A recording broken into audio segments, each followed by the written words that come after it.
This week on Camp Check, Lacey and I will be traveling to Hawkins, Texas, in northeast Texas, to review the Lakeside Campsite at Daffodil Hill. We start out in Hawkins, Texas, and follow the map that the host provides. Precise directions are not published on Hipcamp, so we'll not be giving those out. But don't worry, once you reserve your spot, the host does an excellent job of communicating directions to you as well as providing a map. The road is a little bit rough, but if you take it slow, you can make it in two-wheel drive. Some of the comments suggest four-wheel drive, but unless there's been a lot of rain, two-wheel drive should be fine if you take it slow. You will come to a gate, but it's not locked. You'll have to get out of your vehicle and open the gate, and just be sure to close it on your way in. At the second gate, the host will meet you and give you a tour of the campsite and the amenities. Now you'll notice that I have recorded this video on my way out, so it's going backwards. I forgot to record on the way in. Sorry.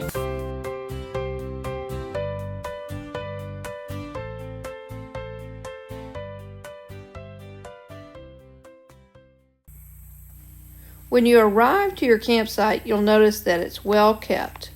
I did not see any fire ant mounds, which is good.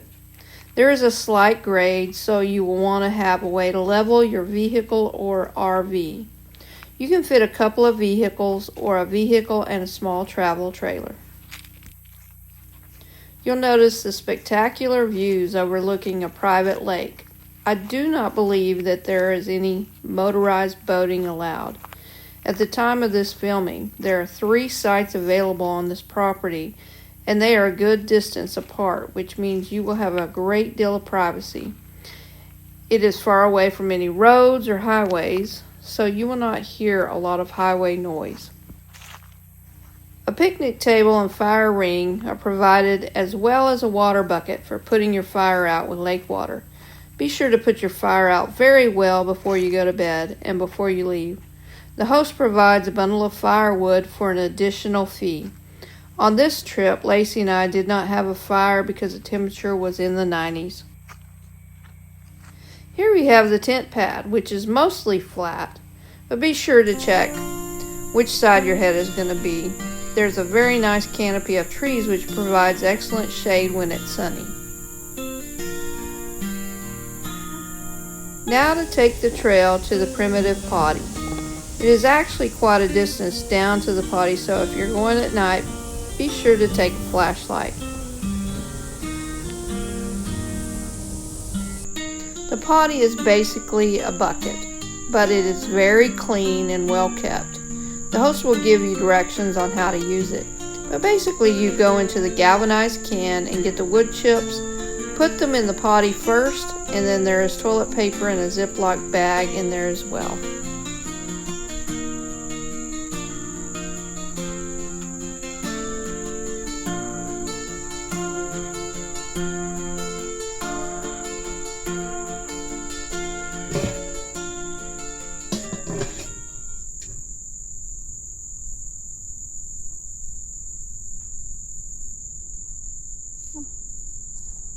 Let's go.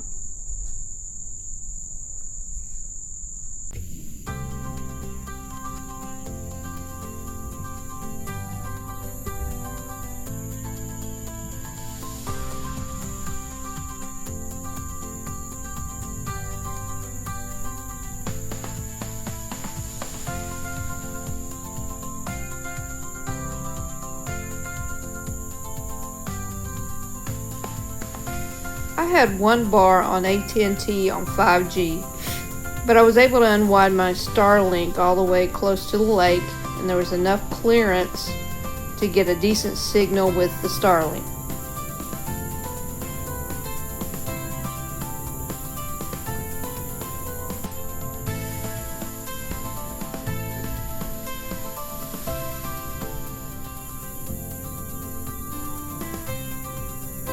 The views here are just phenomenal, and there are plenty of waterfowl if you like to take photographs. Although I did not see any, There are probably armadillos and possum around. I suspect there are also deer and coyotes, but I did not see or hear those either.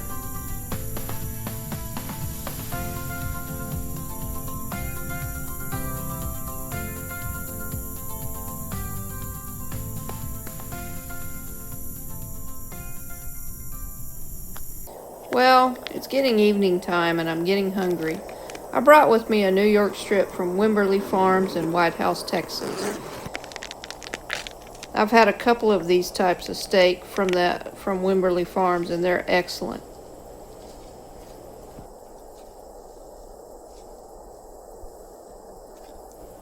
Lacey thinks she's going to get my leftovers, but she's just going to get her usual homemade dog chow.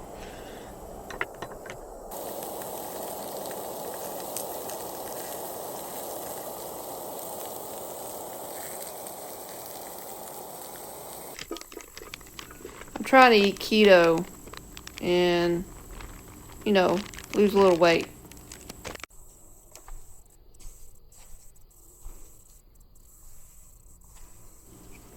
One thing you need to keep in mind is there is no trash service, so be sure to carry out your trash with you and leave it better than you found it, meaning if you do find some trash on the ground, pick it up.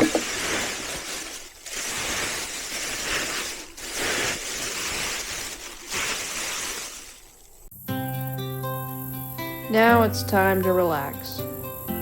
I haven't needed to use any mosquito dope, but as the sun goes down, it's time to pull it out now.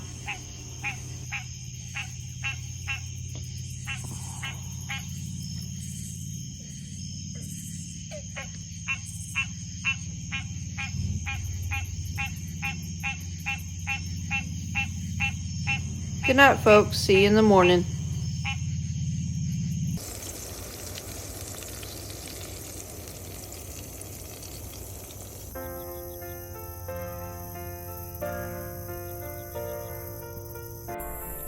Now that breakfast is over, it's time to take a walk down to the kayak launching site and swimming hole.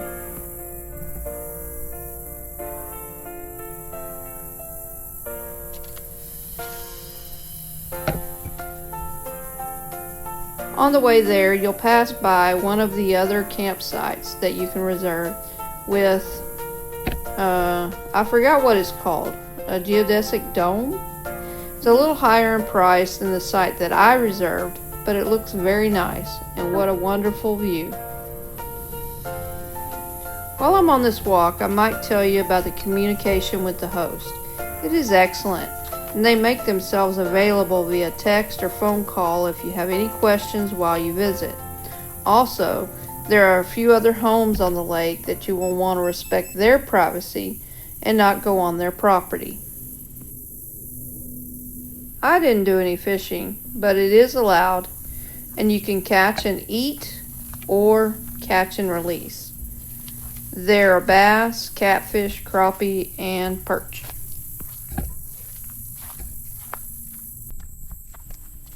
Here we are at the kayak launching site, which you're welcome to use, and there are some life jackets as well. According to the host, you can kayak or canoe all over the lake, but just don't go on land on other people's property. The host said at the time of this filming that the dock here is a work in progress and not ready to be used. However, there is a swimming pad out about 30 feet from the shore.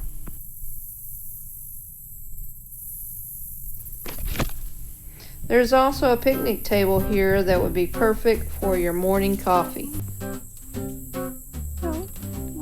In case I have to mention it, if you do bring your dog, be sure to bag their waste and take it with you. Yes. The cost at the time of this filming is approximately $50 per night.